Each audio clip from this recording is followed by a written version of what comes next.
안녕하세요. 가슴 깊이 남는 옛 이야기를 전해드리는 채널입니다. 오늘 이야기는 한 계모의 헌신적인 사랑과 그 사랑을 뒤늦게 깨달은 의부사들의 가슴 아픈 후회, 그리고 기적 같은 지혜와 용서에 대한 파란만장한 이야기입니다.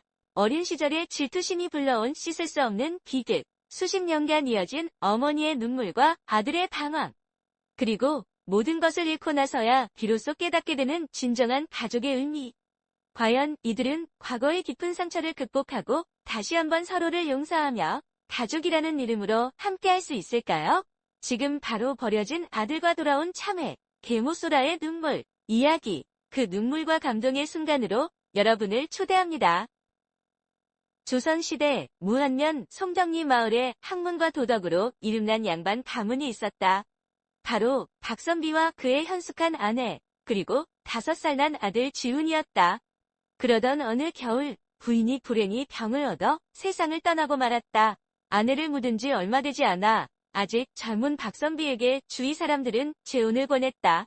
아이가 너무 어려 혼자 키울 수 없을 거라며 아랫마을에 가난하지만 마음씨 곱고 단정한 처녀를 소개해 주었다. 그리하여 박선비는 다시 혼인하였다. 새 부인의 이름은 소라였다. 그녀는 말수가 적었지만 손재주가 좋고 성품이 올곧었다. 하지만 어린 지우는 소라를 두 눈을 크게 뜨고 쳐다보며 매몰차게 말했다. 이 여자는 우리 엄마가 아니에요. 왜 우리 엄마인 척하는 거예요? 소라가 부드럽게 입을 열었다. 도련님, 제가 비록 친어머니는 아니지만 최선을 다하겠습니다. 하지만 지우는 여전히 고집을 부렸다. 나한테 말 걸지 마세요. 우리 엄마는 하늘나라로 갔어요. 지훈은 매우 완고했고 소라에게 상처 주는 모진 말도 서슴지 않았다. 지훈에게 모진 대우를 받으면서도 소라는 진심으로 아이를 보살폈다. 지훈이 아픈 겨울밤이면 밤새도록 아이의 이마를 짚으며 기도했다. 그녀는 속삭였다. 이 아이만 낳을 수 있다면 제 팔 한쪽이라도 바치겠습니다. 지훈이 책상에 앉아 글을 읽을 때면 소라는 조용히 곁에 앉아 바느질을 하며 말했다. 도련님, 글을 다 외우시면 큰 소리로 읽어주세요. 어미는 글을 모르지만 도련님 목소리가 듣고 싶습니다. 지훈이 춥다고 투정하면 소라는 아이를 안아 부엌 아궁이 곁에 앉아 손발을 녹여주고 아이가 따뜻해 져야 방으로 다시 데려왔다. 하지만 소라의 정성스러운 보살핌에도 불구하고 지훈은 일부러 터무니없는 욕으로 그녀를 괴롭혔다. 우리 친어머니는 겨울이면 항상 녹두죽을 쑤어주셨어요. 네, 당신은 못하는 거죠? 아니, 하기 싫은 거겠죠? 한겨울 시장에는 눈보라만 몰아치고 몇몇 상인들만 자리를 지키고 있었다. 소라가 녹두를 구하러 다니자 남은 상인들은 혀를 찼다. 녹두죽은 여름 음식이라 겨울에는 싱싱한 녹두알이 없었다. 그 말을 들은 소라는 이웃 고을의 시장들을 두루 다니느라 발이 퉁퉁 부르텄다. 마침내 그녀는 눈 속에 남아있던 몇 알의 녹두를 파는 할머니를 만났다. 할머니가 말했다. 이건 장 담그려고 둔 콩이라 맛이 없을 텐데. 소라가 간절히 부탁했다. 괜찮습니다. 제 아이가 그저 녹두죽이 먹고 싶다고 해서요. 그뿐만이 아니었다. 눈이 펑펑 내리던 어느 추운 겨울날, 지우는 갑자기 추어탕이 먹고 싶다고 말했다. 우리 엄마는 이맘때면 늘 미꾸라지를 고아 탕을 끓여주셨지. 이제는 그 맛을 다시 못 보겠네. 소라가 조용히 말했다. 도련님, 지금은 강이 얼어붙어 미꾸라지 한 마리 구하기가 어렵습니다. 지훈이 되받아쳤다. 우리 친엄마라면 강이 얼든 눈이 쌓이든 찾아오셨을 텐데 안 그런가요? 친엄마라면. 소라는 말없이 고개를 숙였다. 다음 날 그녀는 일찍 일어나 꽁꽁 얼어붙은 송정천 냇가로 갔다. 집신 속 발가락은 금세 얼어붙었고 손등은 추위에 마비되기 시작했다. 떨면서 이리저리 헤매던 끝에 다행히 한 낚시꾼을 만나 미꾸라지 한 마리를 얻을 수 있었다. 소라는 미꾸라지를 조심스럽게 장바구니에 담아 서둘러 집으로 돌아왔다. 저녁 무렵 지우는 마루에 앉아 소라가 정성껏 끓인 추어탕을 한 숟갈 맛보았다. 아이는 미간을 찌푸리며 말했다. 이게 추어탕이라고요? 우리 엄마 솜씨는 이렇게 비리지 않았어요. 지우는 숟가락을 내던지고 국그릇을 밀쳐냈다. 소라는 말없이 그릇을 집어들고 조용히 부엌으로 향했다. 그녀는 등을 돌린 채 조심스럽게 소매자락으로 눈가를 닦았다. 그리고 입술을 깨물며 혼잣말을 했다. 이것이 어미의 역할인데 내가 아직 부족하구나. 바로 그때 하녀 미나와 경자가 부엌 문틈으로 그 광경을 보고 서로 속삭였다. 도련님이 아직 어리시다지만 어찌 마님께 저리 모진 말씀을 하실까? 너무하셔. 소라 마님은 도련님 걱정에 몸이 반쪽이 되셨는데 그러게 말이야. 친자식도 아닌데 어쩜 저리 정성을 다하시는지. 소라는 그렇게 친어머니가 아닌 어머니가 되어갔다. 여러 해가 흘렀다. 겨울이 끝날 무렵 소라가 조용히 앉아있는 지훈에게 부드럽게 말했다. 지훈아, 곧 동생이 생길 것 같구나. 갓난 아기의 울음소리가 방 안 가득 울려 퍼졌다. 빨갛고 작은 아기는 두 눈을 꼭 감은 채 가쁘게 숨을 쉬었고 작은 손은 소라의 손가락을 꽉 쥐었다. 그 모습을 보던 지훈의 눈빛이 차갑게 식어갔다. 이제 저는 쓸모없는 존재가 된 건가요? 어머니 뱃속에서 나온 친자식과 제가 어찌 같을 수 있겠어요? 소라가 놀라 지훈을 보며 고개를 저었다. 그게 무슨 말이냐? 너는 영원히 내 아들이다. 지훈이 싸늘하게 웃었지만 그 웃음에는 도끼가 서려 있었다. 됐어요. 다 알아요. 그 아이만 없었더라면 어머니는 예전처럼 저를 봐주셨겠죠. 그녀가 지훈의 손을 잡고 말했다. 너는 내 아들이고 저 아이도 내 아들이다. 이 어미는 누구 하나 덜 사랑하거나 더 사랑하지 않을 것이니 걱정하지 말거라. 하지만 시간이 흐를수록 지훈의 마음속 원망은 커져만 갔다. 박선비는 늘 엄격한 사람이었다. 지훈이 글자 하나라도 틀리게 읽으면 그는 차가운 눈빛으로 꾸짖었다. 그리할 양이면 붓을 놓거라. 그런데 어느 날 그 아버지가 마당에서 갓 태어난 동생을 안고 환하게 웃고 있었다. 아기가 수염을 잡고 칭얼거리자 박선비는 볼을 부비며 큰 소리로 웃었다. 지훈은 문 뒤에 서서 그 광경을 바라보았고 눈빛이 점점 어두워졌다. 그날 밤 지훈은 책을 들고 안방으로 들어갔다.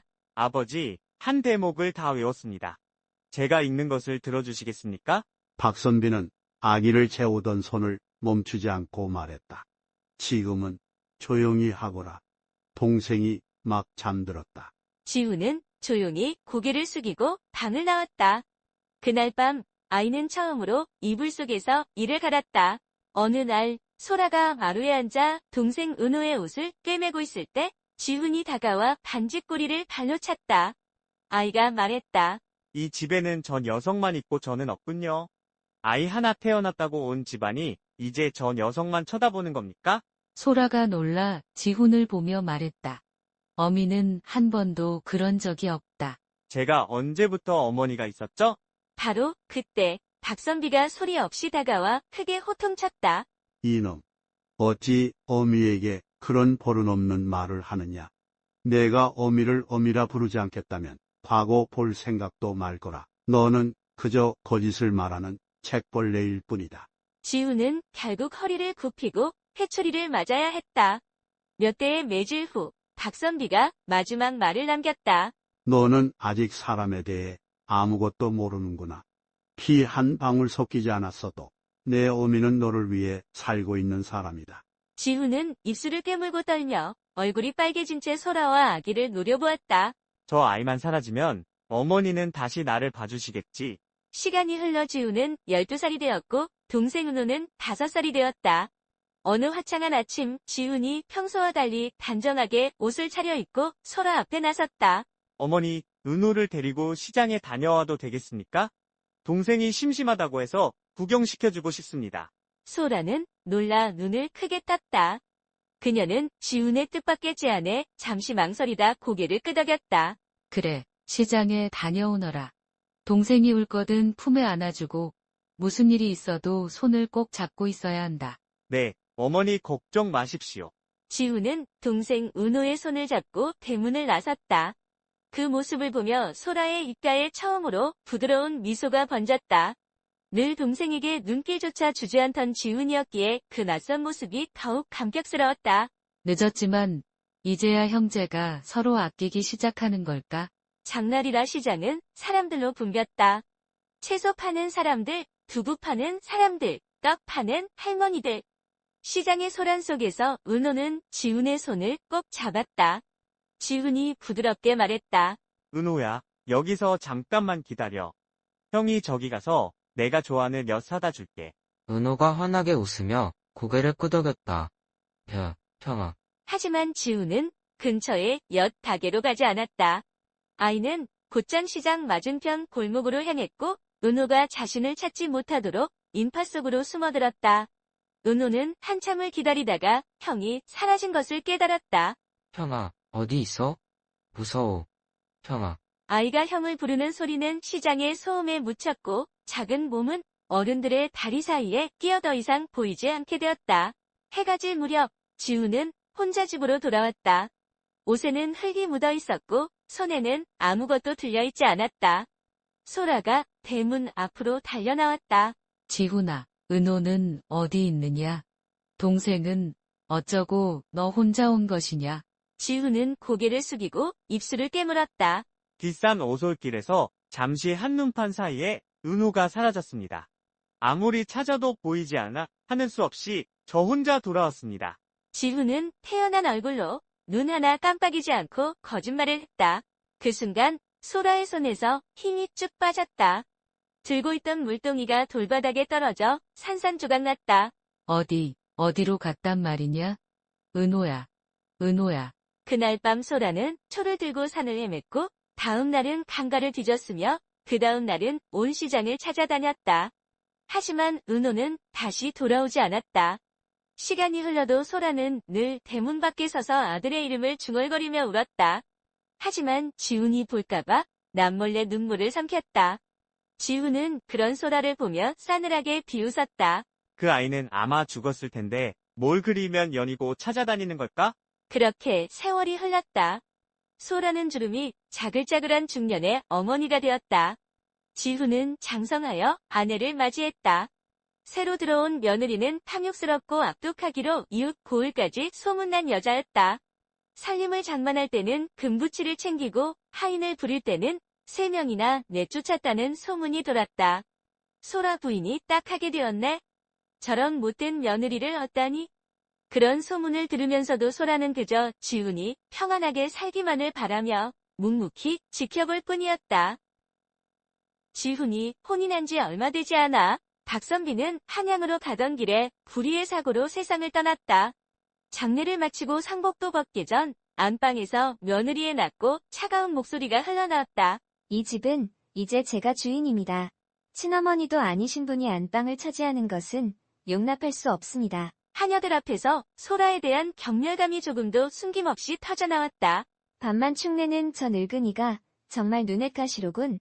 눈치가 있다면 알아서 나갈 것이지. 누가 좋다고 여기 계속 붙어 있는지 모르겠네. 옆방에서 들려오는 며느리의 아기의 찬말을 들으며 소라는 조용히 고개를 숙이고 남몰래 눈물을 흘렸다. 박선비가 살아있을 때는 결코 들어보지 못했던 말들이었다. 하지만 이제 그녀를 감싸줄 사람은 아무도 없었다. 어느 날 밤 지훈이 방에서 책을 펴고 있을 때였다. 문이 조용히 열리더니 며느리가 조심스럽게 들어왔다. 서방님, 잠시 드릴 말씀이 있습니다. 며느리는 방으로 들어와 조용히 문을 닫고 낮은 목소리로 속삭였다. 어머님에 관한 일입니다. 오늘 낮에 어머님께서 안방 장롱에서 무언가를 꺼내 몰래 뒤주에 숨기시는 것을 보았습니다. 지훈의 손이 멈칫했다. 어머니께서 뭘 하셨다고? 확실하지는 않지만 아마 아버님의 유품인 듯합니다. 아버님께서 늘 곁에 두시던 그 한 말입니다. 그럴 리가. 며느리가 고개를 숙이고 말을 이었다. 저도 아니길 바라고 싶습니다. 하지만 그분은 친어머니가 아니시지 않습니까? 만약 잃어버린 아들을 찾아 그 아이에게 모든 재산을 넘겨주겠다고 하시면 저희는 어찌해야 합니까? 아무리 그래도 자기 핏줄이 서방님보다 더 가깝지 않겠습니까? 그 말에 지훈의 눈빛이 흔들리는 것을 본 며느리가 부드럽게 쐐기를 박았다. 차라리 지금 정리하는 것이 어쩌면 우리 집 재산을 지키는 길일지도 모릅니다. 며칠간의 침묵 끝에 지훈이 마당으로 나와 소라를 불렀다. 지우는 그녀를 잠시 바라보더니 차가운 얼굴로 입을 열었다. 어머니는 더 이상 이 집에 계실 이유가 없습니다. 짐을 챙겨 떠나십시오. 소라가 순간 무슨 뜻인지 몰라 되물었다. 그게 무슨 말이냐? 지훈아, 이제 아버님도 돌아가셨으니 제가 어머니라 부를 분도 안 계십니다. 이제 서로 인연을 끊는 것이 맞습니다. 소라가 떨리는 손으로 옷깃을 붙잡았다. 내가 무엇을 잘못했느냐? 내 밥상 한 번 없지 않게 했고 젖 한 번 물리지 못했지만 손이 부르트도록 너를 키웠다. 지우는 그녀의 눈을 피하지 않고 더욱 차갑게 말했다. 더 이상 생색내지 마십시오. 저는 어머니께 그렇게 해달라고 부탁한 적 없습니다. 하지만 이제야 알겠습니다. 그 모든 친절이 결국 아버지의 재산 때문이었던 것이죠. 아닙니까? 바로 그때 며느리가 안방에서 문을 열고 나왔다. 짐은 제가 미리 챙겨두었습니다. 더 이상 재산에 욕심내지 마시고 이 집을 떠나십시오. 그 말을 듣고 소라는 이 모든 일의 근원이 어디서 시작되었는지 어렴풋이 깨달은 듯했다. 하지만 그녀는 아무 말도 하지 않았다. 그저 입술을 깨물고 눈물 어린 눈으로 지훈을 바라볼 뿐이었다. 비록 내 배 아파 낳은 자식은 아니지만 내가 키운 자식이다. 내가 그리도 너를 불편하게 했느냐? 지훈은 대답하지 않았다. 그가 등을 돌리며 내뱉은 말은 단 한마디였다. 우리 인연은 여기까지입니다. 지훈아, 어찌 이리 모질 수가 있느냐? 내가 어릴 때부터 어미는 너를 품에 안고 한 번도 내가 내 자식이 아니라고 생각한 적이 없었다. 그 말을 듣고 지훈이 크게 웃으며 더 큰 소리로 말했다. 거짓말 마십시오. 어머니께서 매일 대문 밖에 서서 그 자랑스러운 나들 은호 생각에 오시던 것을 제가 모를 줄 아십니까? 그의 목소리가 떨리며 이어졌다. 어머니 마음속은 분명 절망스러우셨을 겁니다. 친자식을 잃어버린 그날 어머니 곁에 있던 건 바로 저였으니까요. 소라는 그 자리에 서서 조용히 고개를 저으며 눈물을 흘렸다. 이제 떠나십시오. 저는 어머니가 필요 없습니다. 지훈은 얼굴을 돌렸다. 눈이 하얗게 세상을 덮은 겨울, 소라는 작은 보따리 하나를 들고 눈 쌓인 길을 하염없이 걸었다. 들판은 온통 흰색이었다. 눈속을 걷는 소라의 발은 감각이 없을 정도로 얼어붙었다. 집을 나온 지 나흘째였다. 굶주림과 추위에 더 이상 버틸 힘도 남아있지 않았다. 이 길이 어디로 이어지든 몸 하나 기댈 곳만 있다면 바로 그때 황량한 언덕 위에서 연기가 피어오르는 작은 초가 주막이 보였다. 문을 밀고 들어서니 허름한 주막 안에는 구수한 국 냄새가 풍겨왔다. 소라는 침을 꿀떡 삼키고 조심스럽게 나무 평상에 앉았다. 고지어 인상 좋은 주모가 다가왔다. 손끝이 다 얼어버려. 필시 고개를 넘어오신 게지요. 이 추위는 장정도 견디기 힘든데 어찌 부인 혼자 다니시는 거요? 대답 대신 소라는 떨리는 손으로 옷자락을 꼭 쥐고 말했다. 국 한 그릇만 주실 수 있겠습니까? 돈은 나중에 꼭 갚겠습니다. 주모는 말없이 고개를 끄덕였다. 잠시 후 김이 모락모락 나는 따뜻한 국밥 한 그릇이 소라 앞에 놓였다. 속부터 데우시고 이야기는 나중에 해도 괜찮습니다. 소라는 조심스럽게 숟가락을 들어 한 술 더 입으로 가져갔다. 따뜻한 국물이 목으로 넘어가자 갑자기 눈물이 왈칵 쏟아졌다. 잠시 후 주모가 조용히 옆에 앉아 말을 걸었다. 무슨 악한 사연이 있으신가 보. 혹시 남편에게 쫓겨나신 게요? 소라가 조용히 고개를 저으며 떨리는 목소리로 대답했다. 아닙니다. 남편은 오래전에 세상을 떠났습니다. 제 손으로 키운 아들에게 더는 필요 없다는 말을 듣고 집에서 쫓겨났습니다. 주모는 말없이 그녀를 바라보다가 천천히 손을 내밀었다. 이 집이 크지는 않지만 밥 짓는 사람 하나 더 있으면 든든하지요. 갈 곳이 없으시면 여기 머무르시오. 소라가 조용히 고개를 끄덕였다. 고맙습니다. 무슨 일이든 시키시는 대로 하겠습니다. 주막에 머문 지 한 달쯤 되었을 때 소라는 자주 들르는 한 손님에게 눈길이 가기 시작했다. 그는 마음씨 좋아 보이는 나무꾼이었다. 그는 늘 나무를 해다 주고 점심때쯤 들러 국밥 한 그릇을 먹고 가곤 했다. 그는 수수해 보였지만 마음씨가 착했고 말투가 조용했으며 힘든 일을 하면서도 밝은 미소를 잃지 않았다. 어느 날 나무꾼이 식사를 마치고 떠나려 할 때 소라가 무심코 그의 옷에 묻은 먼지를 털어주다가 귀 뒤에서 엄지손가락만 한 작은 점을 보았다. 그 순간 그녀의 심장이 멎는 듯했다. 우리 은호도 저기 저만한 점이 있었는데 하지만 그녀는 고개를 저으며 애써 마음을 진정시켰다. 아닐 거야. 그저 우연이겠지. 세상에 점 하나 같은 것쯤이야. 며칠 후 나무꾼이 평소보다 늦게 주막에 들러 나무 단을 내려놓고 앉아 쉬었다. 소라가 따뜻한 차 한 잔을 내주며 말했다. 자네는 말투도 조용하고 마음씨도 참 곱구먼. 내 아들이 살아있었다면 그 아이도 자네처럼 자랐을까.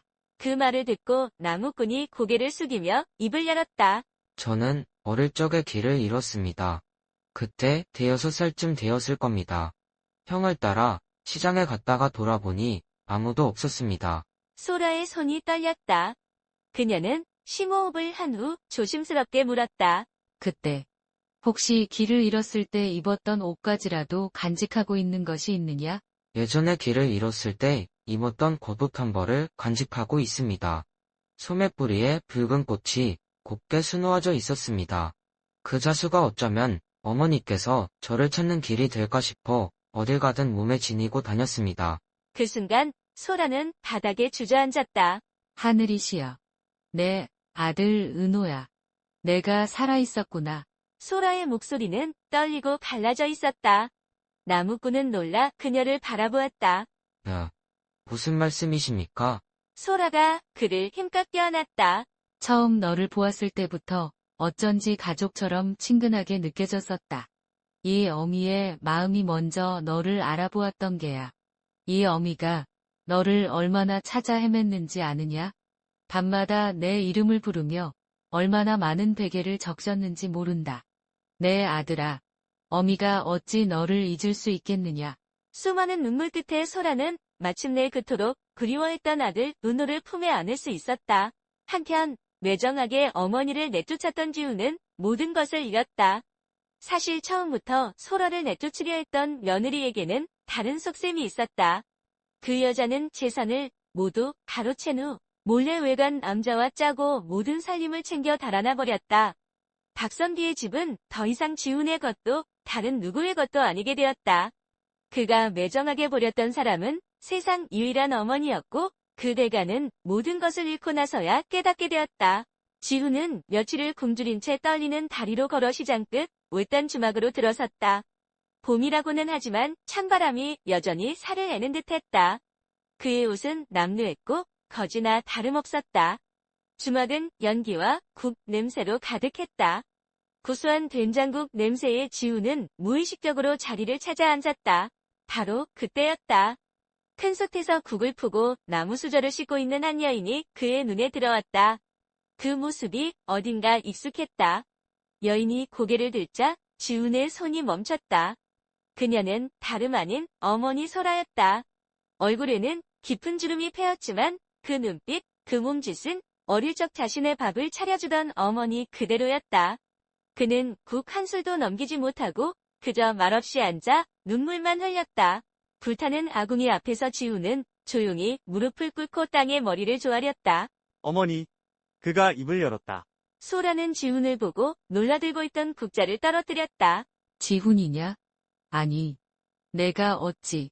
지훈이 마당에 얼굴을 파묻고 흐느끼며 말했다.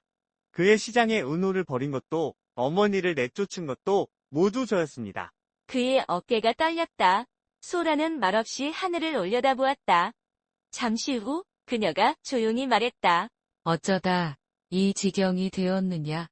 어미는 내가 누구보다 잘 살기를 바랐다. 내가 다시 어미를 어미라 불러주기를 얼마나 기다렸는지 모른다. 지훈은 눈물을 참지 못하고 다시 소라 앞에 고개를 숙였다. 어머니의 사랑을 몰라보고 그 따뜻한 손길을 제가 걷어찼습니다. 그때 주막 안에서 모든 것을 듣고 있던 은호가 걸어 나왔다. 익숙한 얼굴, 익숙한 눈빛. 한눈에 보아도 자신과 꼭 닮은 동생이었다. 무릎 꿇고 있던 지훈이 고개를 들어 말없이 은호를 바라보았다. 내가 너를 미워한 것이 아니다. 그저 어머니께서 너만 보실까 봐 두려웠을 뿐이다. 내가 자격 없는 줄 알지만 부디 용서해다오. 은호는 잠시 말이 없었다. 그러더니 조용히 다가가 지훈의 어깨를 부축했다. 이제 그만 일어나십시오. 형님 어머니께서는 그 누구보다 따뜻한 마음을 지니신 분입니다. 이렇게 다시 만난 것만으로도 다행입니다. 지훈은 더 이상 아무 말도 하지 못하고 어깨를 들썩이며 울기만 했다. 그날 밤 세 사람은 나란히 앉아 조용히 국 한 그릇을 나누었다. 그 국그릇 안에서 가족이라는 이름이 다시 한번 따뜻하게 데워졌다. 그날부터 지훈은 그동안의 죄를 뉘우치고 지극한 효심으로 소라를 모셨다. 은호 또한 잃어버린 세월을 보상하려는 듯 어머니 곁을 떠나지 않았다. 비록 마음의 상처로 얼룩진 세월이었지만 세 사람은 마침내 한 밥상에 둘러앉아 가족이라는 이름으로 다시 살아가게 되었다. 네, 이렇게 지훈은 오랜 방황과 뼈아픈 후회 끝에 어머니 소라와 동생 의와 제외하며 진정한 가족의 사랑과 용서를 되찾았습니다. 정말 가슴 뭉클하면서도 많은 생각을 하게 하는 결말이죠. 오늘 이야기는 아무리 깊은 상처와 원망이라도 진심 어린 뉘우침과 변함없는 사랑 앞에서는 눈 녹듯 사라질 수 있다는 것을 보여주는 것 같습니다. 그리고 가족이란 때로는 아프고 힘들지라도 결국에는 서로를 보듬어 안는 가장 따뜻한 울타리라는 것을 다시 한번 깨닫게 합니다. 감동적인 이야기가 마음에 드셨다면 좋아요와 구독으로 저희에게 힘을 실어주세요. 여러분의 생각도 댓글로 나눠주시고요.